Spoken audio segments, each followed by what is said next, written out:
Tadi pagi atas undangan dari kawan-kawan Redlem dan menghadirkan saksi korban 14 orang yang mengalami kejahatan seksual dan eksploitasi ekonomi dan kekerasan fisik, menghadiri pertemuan dengan fraksi PDIP yang dipimpin oleh Saudara Utut Adianto, terkenal pada masanya adalah pemain catur nasional.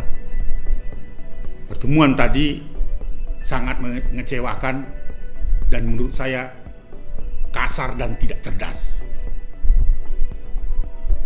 Setelah pertemuan itu dibuka oleh moderator dari kawan-kawan Redlem untuk mempersilahkan menceritakan proses hukum itu, saya diberikan kesempatan untuk menceritakan itu. Sekali lagi, saya diberikan kesempatan dalam pertemuan itu untuk menceritakan duduk persoalannya. Secara singkat, kronologi saya jelaskan. Proses hukum yang dilakukan tadi sudah diceritakan oleh kawan dari Redlem, yang sesungguhnya itu sudah bergulir proses hukum itu. Namun 7 bulan kasus ini tidak mempunyai kepastian hukum. Itulah yang saya ceritakan. Saya mengatakan di dalam situ, ada apa dengan Polda Jawa Timur? Ada apa dengan Kejati Jawa Timur?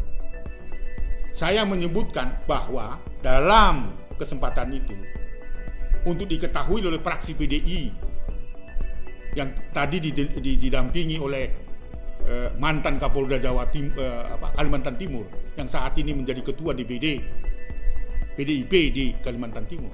Saya menceritakan itu, ketidakpuasan saya mewakili dari korban bahwa Kapolda Jawa Timur 7 bulan tidak mengeluarkan statement apapun, tidak ada respon. Itu fakta dan itu tidak bisa disembunyikan. Akibatnya apa? Itu saya ceritakan kegalauan saya. Apakah kasus ini masuk angin di Polda Jawa Timur? Memang saya sangat kritis menceritakan itu karena saya harus membela korban.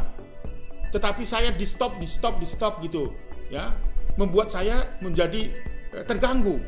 Bahkan wartawan pun diperintahkan untuk tidak mengambil videonya. Boleh hadir, bahkan diancam kalau dia ambil videonya, maka wartawan akan diusir. Bahkan saya menceritakan ketidakpuasan saya, bahwa tentunya saya punya hak untuk mengatakan ketidakpuasan terhadap penyidik, terhadap penuntut gitu ya, karena sudah terlampau lama. Karena saya menceritakan itu menggebu karena membela kok. Dia mengatakan saya untuk menghalang-halangi apa yang saya sampaikan itu mau di stop. Bahkan sampai mengatakan diam.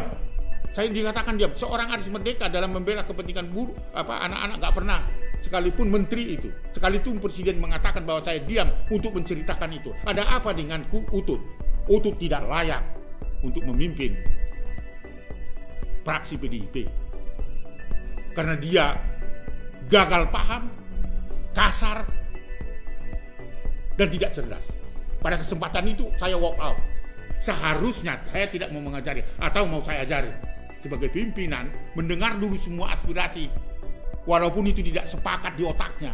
Pada saat itu baru disampaikan bahwa tidak perlu mendiskreditkan orang. Saya tidak mendiskreditkan orang, tapi ketidakpuasan saya terhadap Kapolda Jawa Timur patut saya katakan. Karena apa?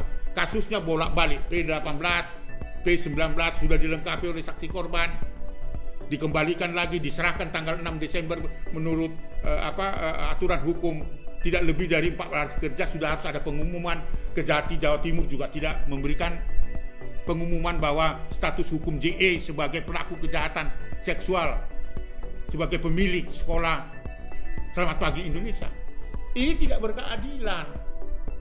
Oleh karena itu, saya dengan baik mengatakan apa yang bisa dilakukan oleh fraksi PDIP terhadap kasus kejahatan seksual yang dilakukan JE dari Sekolah Selamat Pagi Indonesia, dan apa yang bisa dilakukan oleh fraksi PDIP dengan mitranya di Komisi 3 kepada Kejaksaan Agung. Kenapa kasusnya ini 6 bulan, hampir 7 bulan mengendap di Kejati, Jawa Timur, lalu berkas-berkas perkara yang diajukan oleh Polda Jatim dinyatakan tidak lengkap, tidak sesuai dengan tuntutan atau jerat-jerat hukum itu.